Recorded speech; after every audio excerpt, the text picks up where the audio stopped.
Due to Johnson's relentless stonewalling, Reconstruction collapsed. Black rights went mostly unprotected, and the South slid into nearly a century of segregation, racial violence, and disenfranchisement. This was a haunting missed opportunity the nation still wishes it got back. But if you thought the post-Civil War era was soul-crushing, imagine this. World War I finally ends, the guns fall silent, and on the negotiating table in Paris sits the Treaty of Versailles, which at its heart contained the League of Nations, President Woodrow Wilson's grand vision for a global alliance that would keep the world from ever plunging into war again. But back home, the US Senate wasn't buying it. They were especially wary of Article 10, which could drag America into defending European countries without Congress ever declaring war. So they made Wilson an offer. We'll ratify the treaty, but with a few changes. And Wilson responded, absolutely not. No changes, take it or leave it. So the Senate left it. The US never joined the League of Nations, and without America, the League was a paper tiger, big on speeches, a little short on teeth. Because when Germany, Italy, and Japan started breaking the rules in the 1930s, the League could do little more than wag its finger. So Wilson's stubbornness didn't just sink his own pride and joy, it set the stage for the nightmare he was trying to prevent, World War II. But before the Second World War went down, this next president faced a different kind of enemy, the Great Depression, and completely botched it. Because in 1929, the stock market imploded, banks crumbled, and unemployment soared. And into this chaos stepped President Herbert Hoover, armed with the wrong plan. Because his big move was the Smoot-Hawley tariff, a record-high import tax that, in his mind, would protect American industry. But instead, backfired spectacularly. Because other countries hit back with tariffs of their own, causing global trade to grind to a halt. Meanwhile, millions of Americans were desperate for relief, but Hoover flat out refused. A staunch capitalist to the core, he rejected the idea of giving direct federal aid to the unemployed, insisting charities and local governments can handle it. And turns out, they couldn't. Because unemployment rocketed at 25%, and families huddled in shanty towns so bleak, people nicknamed them Hoovervilles. This place stinks. And Hoover's colossal misstep didn't fade into history. It rewired America's expectations of its leaders, cementing the belief that in times of crisis, the federal government must step in to stabilize the economy, a principle that still guides policy today, which would have made things easier for this next president, Franklin Delano Roosevelt, who inherited an economy in free fall and promised Americans there's nothing to fear but fear itself. But during World War II, FDR succumbed to fear of his own. Because after Japan's surprise attack on Pearl Harbor, rumors of Japanese-American espionage spread like wildfire. And as a result, FDR signed Executive Order 9066, which authorized the forced removal of 120,000 Japanese Americans from their homes and into internment camps, located in remote deserts where families endured dust storms, blistering heat, and isolation. There were no trials, no charges. Their only crime was their ancestry. But after 3 years behind fences, the Supreme Court ruled against the detention of loyal citizens, and one by one, the camps were emptied.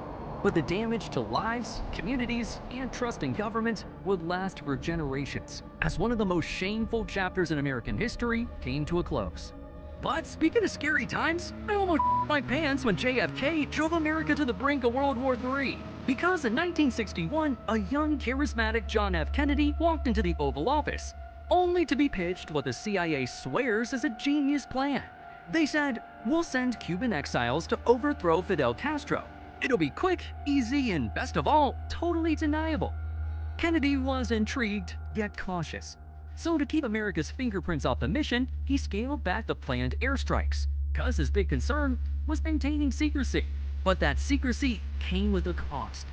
Because when the exiles hit the shores of the Bay of Pigs, disaster struck. They were outgunned, outnumbered, and stranded without the promised air cover. With no reinforcements and no way out, the fight collapsed in just 3 days, leaving most of the exiles captured or dead.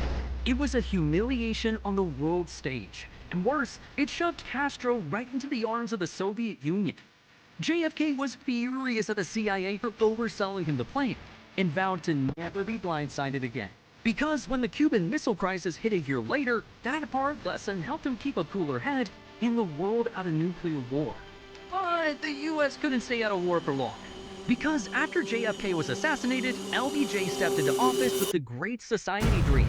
A nation with civil rights for all, Medicare for the elderly, and schools that gave every child a fair shot. Sounds pretty good. But on the other side of the world, a small conflict in Vietnam was brewing. And Johnson didn't want to be the president who lost Vietnam to communism. So when the Gulf of Tonkin incident erupted and American ships claimed they were attacked by North Vietnamese patrol boats, it was the perfect pretext for LBJ to seize the moment. Because Congress handed him the Gulf of Tonkin Resolution, a blank check to wage war without a formal declaration. And Johnson didn't just cash it, he went all in. By 1968, over 500,000 American troops were in the jungles of Vietnam. And this war turned into a total disaster, consuming 58,000 American lives, millions of Vietnamese lives, and ending in a bloody stalemate. And back home, America was tearing itself apart with mass protests, soaring government distrust, and a rising tide of anti-war fury. No more war! No more war! In the end, Vietnam left Americans questioning not just the man in the Oval Office, but the very office itself. But if there was any shred of trust left for the president, it went up in flames with Richard Nixon. Because in June 1972, 5 men were caught creeping into the Democratic National Committee's offices at the Watergate complex. And they weren't just petty burglars. They were tied directly to Nixon's re-election campaign. But instead of owning up to it, Nixon went into damage control mode. Hush money exchanged hands. And he ordered the CIA to pressure the FBI to ease up on the investigation. The cover-up became the crime. But no one was 100% sure Nixon ordered the cover-up, until 2 years later, the smoking gun tape emerged. And on it, Nixon's own voice proved he was in on the scheme from day one. So, facing certain impeachment, Nixon did the unthinkable and resigned. But Watergate didn't just sink his presidency. It shattered public trust and left a legacy so infamous that Gate became the universal label for scandal ever since. Let's just hope we don't hear about Agent Flappygate anytime soon. Am I right? Well, although this next president avoided any Gate controversies, they did get America involved in something far more destructive: the Iraq War. Because in the shadow of 9/11, fear and fury gripped America, and George W. Bush claimed Saddam Hussein had weapons of mass destruction. So in 2003, the US invaded Iraq. Baghdad fell in weeks, Saddam's statue toppled, and victory was on the horizon. Until the WMDs never appeared. Sir, it turns out we were duped. And what followed wasn't peace. It was years of insurgency, sectarian bloodshed, and a new breed of militants that eventually became ISIS. But the Iraq War wasn't just about the trillions spent and thousands of American lives lost. It torched America's moral authority on the world stage and riled up anti-establishment sentiment at home. But if you thought Bush's Iraq blunder was wild, wait until you see a reporter throw shoes at his head. Because this is every US president's weirdest fact.